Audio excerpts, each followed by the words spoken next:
ऐसे कार्यक्रम में प्रथा होती है कि कोई भी काम पूरा होने के बाद उनका सबका अभिनंदन और शुभेच्छाएं देने की प्रथा है। पर मुझे संकोच हो रहा है कि मैं आपका अभिनंदन कैसे करूं, क्योंकि 2008 में तय हुआ था कि इस प्रकार से बिल्डिंग बनेगी। 2011 में इसको टेंडर अवार्ड हुआ और ये 200-250 करोड़ का काम 9 साल के बाद आज पूरा हुआ। इस काम को पूरा देखने के लिए 2 सरकारें और 8 चेयरमैन लगे और उसके बाद में ये काम आज पूरा हुआ है। तो वर्तमान चेयरमैन और मेंबर बेचारे, उनका कोई इसके साथ संबंध नहीं है, पर जिन महान हस्तियों ने 2011 से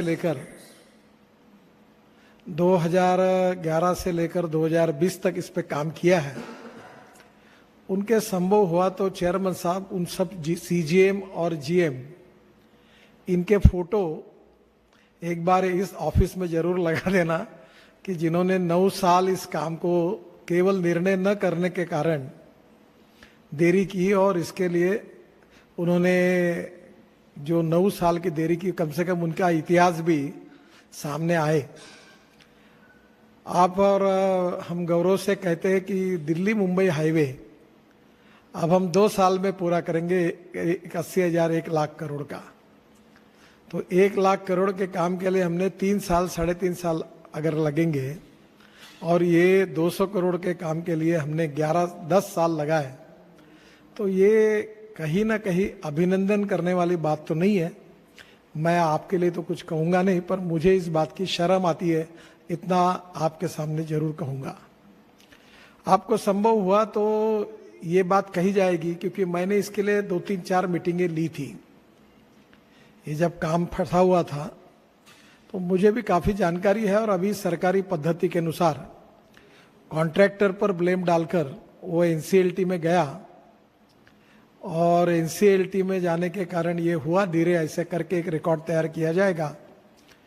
पर इसमें सबसे इम्पोर्टेंट चीज़ यही है कि जो विकृत विचार रखने वाले लोग हैं, जिन्होंने एनएचआई में निर्णय नहीं करना, और निर्णय करना तो काम करने के बजाय कॉम्प्लिकेशंस पैदा करना, तो ये भी 13 साल से 12 साल से चिपके हुए हैं। और मालूम नहीं, जो भी चेयरमैन और मेंबर आता है उसके गाइड एंड फिलोसोफर वही लोग बनते हैं जो पूरी तरह से निगेटिव है और विकृत है। उनकी ऑनेस्टी और इंटीग्रिटी के बारे में डाउट नहीं है, पर उनकी विचारधारा टोटली विषकन्या जैसी है। और ऐसे विकृत लोगों को आज भी गाइड एंड फिलोसोफर के रूप में ऊपर से लेकर नीचे तक सभी लोग क्यों यूज करते हैं, इसका मेरे मन में बड़ा आश्चर्य लगता है। और ये सीजीएम और जीएम के आपकी जो परंपरा है वो कितनी निकम्मी है, कितनी नालायक है, इसका उदाहरण ये बिल्डिंग के डीले में हुआ है। तो मैं आपसे अनुरोध करूंगा कि कम से कम अब आज बिल्डिंग पूरी हुई है, तो ये 11 साल में जिन्होंने हैंडल किया, उसने कितने कितने साल डिसीजंस नहीं लिए, कैसे रोक के रखा, इसका एक रिसर्च पेपर जरूर तैयार करिए। मैंने बहुत बार आपको कहा था कि एनएचआई को रिफॉर्म करना चाहिए। आपकी जो रिक्रूटमेंट है, जो अधिकारी आप लेते हैं, वही बेसिक रॉ मटेरियल सबसे खराब है। आपको जो फ्रेश आईआईटी के अच्छे इंजीनियर्स आते हैं उनको हम रख नहीं पाते, वो चले जाते हैं और प्राइवेट सेक्टर में बड़े बड़े पोस्ट पर चला जाता है। और जो स्टेट गवर्नमेंट में काम करने के लायक नहीं होते, ऐसे लोगों की बड़ी मालिका एनएचआई में भर भर के हमने उनको प्रमोट करके सीजीएम और जनरल मैनेजर बनाते हैं। और मैं मिनिस्टर की पावर को भी जानता हूं। मेरा दुर्भाग्य ये है कि मेरा स्वभाव बहुत सहृदयी, संवेदनशील और लोगों का बुरा करने का नहीं है, और इसलिए जब भी मौका आता है तो मैं फिर से उसको भूल जाता हूं या मैं टाल देता हूं। पर अब मुझे लगता है कि अब इनकी धुलाई करने में कोई दूसरा पर्याय नहीं है। हमको ये बिल्डिंग देखने के लिए 10 साल लगे, तो मैं क्या आपका अभिनंदन करूं? तो अभिनंदन करने के लिए भी मुझे शर्म आती है। तो ये मैं अपनी शर्म पर बात कर रहा हूं, मैं आपको तो कुछ कह नहीं सकता क्योंकि वो ठीक नहीं होगा।